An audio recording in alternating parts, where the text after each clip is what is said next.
नमस्कार किसान भाइयों, मैं सौरभ यादव आप सभी का किसान यूट्यूब चैनल पर स्वागत है। आज हम बात करेंगे मूंग की खेती के बारे में। मूंग की खेती कम दिनों में व कम लागत में और कम देखभाल में तैयार होने वाली क्रॉप है। इसकी खेती गर्मियों और बरसात दोनों सीजन में की जाती है। मूंग की खेती करके कम समय में अच्छा मुनाफा लिया जा सकता है। तो मूंग की खेती करने का सफल व वैज्ञानिक तरीका इस वीडियो के माध्यम से हम आपसे शेयर करने वाले हैं। किसान भाइयों, अगर आप मूंग की खेती से वाकई अच्छा मुनाफा लेना चाहते हैं तो इस वीडियो को लास्ट तक जरूर देखें। इसमें हम आपको मूंग की खेती से रिलेटेड A to Z सारी जानकारी देने वाले हैं। तो चलिए शुरू करते हैं। मूंग की खेती हम रबी क्रॉप की हार्वेस्टिंग के बाद गर्मियों में कर सकते हैं। किसान भाइयों, मूंग की बुआई करने का जो उपयुक्त समय है वो मार्च का महीना है। आप मार्च के माह में इसकी बुआई कर सकते हैं। चलिए तो अब बात करते हैं मूंग की उन्नत किस्मों के बारे में। किसान भाइयों, वैसे तो कई अनेक प्रकार की किस्में हैं, परंतु मैं आपको सुझाव दूंगा कि आप अपने अनुकूल ही किस्म का चुनाव करें। जैसे कि यदि आपके यहाँ पर मानसून जल्दी आ जाता है जून में ही, तो फिर आप कम दिन में पककर तैयार होने वाली किस्म का चयन करें। लेकिन यदि आपके यहाँ मानसून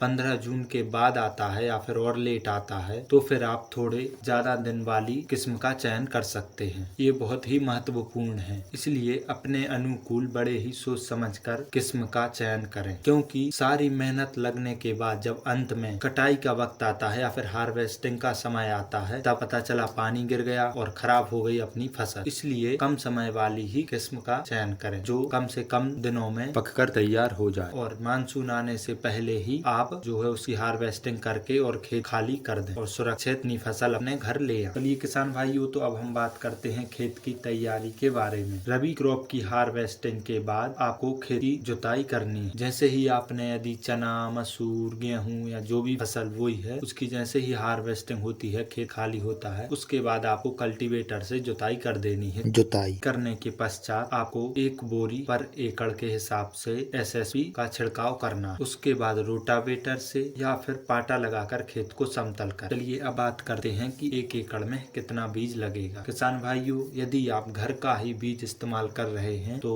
10 से 12 किलो पर एकड़ लें। लेकिन यदि आप किसी सर्टिफाइड संस्थान से बीज लाए हैं तो उसका 7 से 8 kg पर एकड़ ही इस्तेमाल करें। उसके बाद किसान भाइयों, बुआई करने से पूर्व बीज उपचार जरूर करें। बीज उपचार से कई रोगों से फसल बची रहती है। तो बीज उपचार हमें 3 चीजों से करना है। सबसे पहले फंगीसाइड से, कार्बेंडाजिम और मैनकोजेब फंगीसाइड से बीज उपचार करना है। उसके बाद राइजोबियम कल्चर से बीज उपचार करना है। फंगीसाइड और राइजोबियम कल्चर से बीज उपचार करने के बाद हमें इंसेक्टिसाइड से भी बीज उपचार करना है। इन तीनों से बीज उपचार करने के पश्चात बीज को छाया में आधा से 1 घंटे सुखा लें। बीज को छाया में अच्छे से सुखाने के बाद अब बात करें खाद की, तो पर एकड़ जो कि 7 से 8 kg बीज है या फिर 10 से 12 kg जो भी बीज आपने लिया है, उसमें 15 kilo DAP, 5 kilo micro nutrients और 3 किलो माइक्रो राइजोबियम मिलाना है। इन तीनों को बीज में मिलाकर सीड ड्रिल से ही बुआई करें। बुआई करते वक्त यह ध्यान रखें कि लाइन से लाइन की दूरी 10 से 12 इंच हो। इससे पौधों को अच्छे तरीके से हवा लगती है व उनका विकास होता है और अच्छा उत्पादन मिलता है। चलिए किसान भाइयों, अब बात करते हैं खरपतवार के बारे में। किसान भाइयों, मूंग की फसल में खरपतवार का नियंत्रण करना बहुत ही